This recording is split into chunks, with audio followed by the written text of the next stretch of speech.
अस्सलामुअलैकुम। कैसे हैं आप सब? यकीनन आप सब खैरियत से होंगे। अल्लाह ताला आप सबको सेहत दे, ज़िंदगी दे, कामयाबियाँ दे, बरकत दे रिज़्क में और सुकून अता करे। और आज बस मैं बना रही थी, घर में एक छोटा सा फंक्शन था, उसके लिए आज मैंने चना चाट बनाई है। तो उसके लिए तकरीबन मैंने चने जो हैं वो 2 किलो ले लिए थे। 2 किलो चने लिए हैं और चनों को मैंने रात भर सोख करके रखा था और फिर सुबह उसको मैंने बॉईल कर लिया, नमक डाल के उसको मैंने बॉईल कर लिया। और तकरीबन 2 किलो मेरे चने हैं मैंने लिए थे और 5 किलो मैंने आलू लिए थे। तकरीबन ये जो मेरा एस्टिमेट है ये है तकरीबन 40 लोगों का, 40 से 50 लोग इसको खा सकते हैं। मतलब 2 किलो चने लिए मैंने और 5 किलो आलू ले लिए थे। तो आलू चने भी मैंने बॉईल कर लिए, रात को सोख कर उसे बॉईल कर लिया और आलू को भी बॉईल कर लिया। अब फिर इसमें 1 किलो मैंने टमाटर डाले हैं। टमाटर बीज उसका काट के, तो उसको बारीक बारीक बीज निकाल के और बारीक बारीक काट के उसे ऐड किया। इसमें एक धनिए की गड्डी ऐड की, आधी की पुदीने की गड्डी ऐड की इसमें, और प्याज तकरीबन 1 किलो 1.5 किलो प्याज ऐड किया इसमें। और ये अब इमली की चटनी मैंने बनाई थी। इमली की चटनी की रेसिपी मैंने आपके साथ पहले शेयर भी की हुई है। तो बस जैसे इमली को तकरीबन मैंने 1 पाव इमली ले ली थी, उसे मैंने सोख करके रखा, उसकी गुठलियाँ निकाल के। तो उसमें फिर मैंने थोड़ा सी चीनी ऐड की थी, चीनी या गुड़ है जो भी है वो ऐड कर लें, और सुरख मिर्चें कुटी हुई ऐड करें। तो वो अच्छे से जब बिल्कुल थिक से पेस्ट सा बन जाएगा, ठंडा हो जाएगा, तो उसे फिर बस इसमें डाल दें।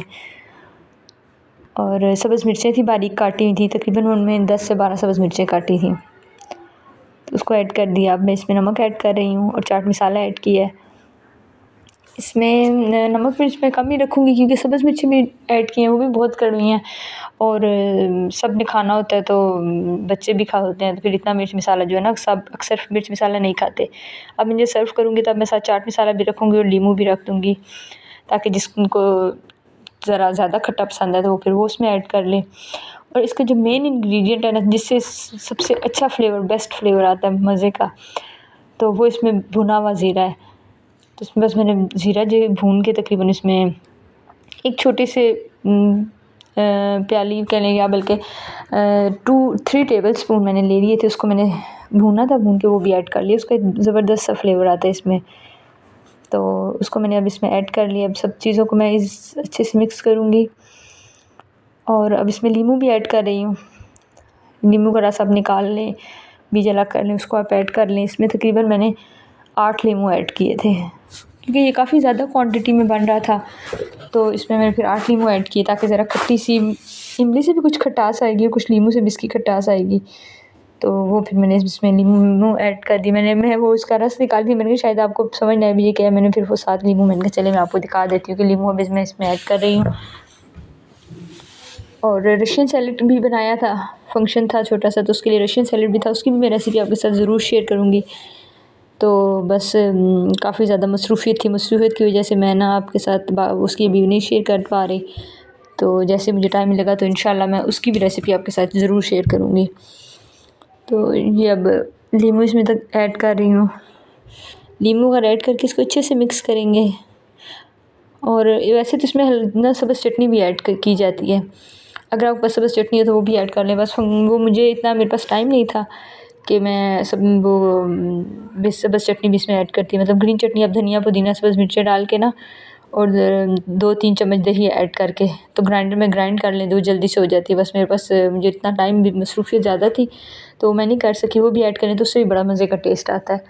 तो भी आप ग्राइंड कर लें या आप वैसे पीस लें, तो उसको भी ऐड करें, उससे भी इसका टेस्ट बहुत ज़्यादा अच्छा आता है। तो धनिया पुदीना आपने वैसे तो ऐड इसमें करना ही है, लेकिन अगर चटनी बना के ऐड करेंगे तो इसका और ज़्यादा अच्छा फ्लेवर आएगा। और कुछ गर्मी भी थी, इस वजह से भी मैंने वो दही वगैरह इसमें थोड़ा बहुत चटनी वगैरह बना के ऐड, टाइम की भी कुछ कमी थी और कुछ गर्मी भी थी, इस वजह से बस ना ऐड नहीं कर सकी। आपको पता है घर में जब कोई फंक्शन होता है तो बड़ी मसरूफ़ियत होती है, टाइम नहीं मिलता, बस जल्दी जल्दी काम निबट जाए, यही होता है, काफ़ी और बंदा रेडी हो जाए। अब इस पॉइंट पे मैंने चेक किया था, मैंने कहा चले मैं नमक वगैरह टेस्ट कर लेती हूँ। तो नमक मुझे कम लग रहा था और चाट मसाला भी मुझे कम लग रहा था, बहुत कम, मतलब पता ही नहीं चल रहा था कि इसमें डला हुआ है कि नहीं। तो आपने अपने टेस्ट के मुताबिक ही डालना है। तो मैंने इसमें फिर और चाट मसाला भी डाला और नमक भी डाला। चाट मसाला जो है ना, वो छोटे वाला जो डब्बा है वो मैंने डाल दिया था। पूरा मेरा तकरीबन वो डल गया था इसमें। तकरीबन ये 8 किलो मतलब 5 किलो मेरे आलू मैंने बॉयल किए हुए थे और 3 किलो 2 किलो चने थे, तकरीबन 8 किलो ये मेरा सारा सामान 8 किलो का बन गया था। तो इसको फिर अब मैंने फिर चाट मसाला और नमक इसमें और ऐड कर दिया और अब अच्छे से इसको मिक्स करूँगी और मिक्स करके इसको फिर मैं ठंडा होने के लिए फ्रिज में रख दूँगी, क्योंकि गर्मी ज़्यादा है तो ऐसे बाहर छोड़ने से लीमू वगैरह डले होते हैं तो ख़राब होने का भी खदशा होता है। तो फिर बस मैंने कहा इसे अच्छे से मिक्स कर देती हूँ। और एक ये बात भी आपको बतानी थी कि जब चने आप बॉईल करें, चने का सारा पानी मत निकालें चना चाट में, थोड़ा बहुत पानी आप चना चाट के में ना रखें। तो मैंने भी चना चाट में थोड़ा बहुत देखा, अब मैं मिक्स कर रही थी नीचे, उसमें थोड़ा बहुत पानी था तो उसमें पानी वगैरह थोड़ा बहुत रखे तो अच्छा लगता है, जूसी जूसी सा टेस्ट आता है। चलिए जी, अब मैंने बाउल्स में डाल दिया क्योंकि वो बड़ा तो बाउल टब सा फ्रिज में नहीं आएगा जी। मैंने बाउल्स में डाल दिया, बाउल्स में डाल के अब मैं इसमें फ्रिज में रखूँगी ताकि ये ठंडी हो जाए। और आपको मेरी रेसिपी पसंद आए तो आप लाइक कीजिए, सब्सक्राइब कीजिए, अपना फीडबैक दीजिएगा। अल्लाह हाफिज़।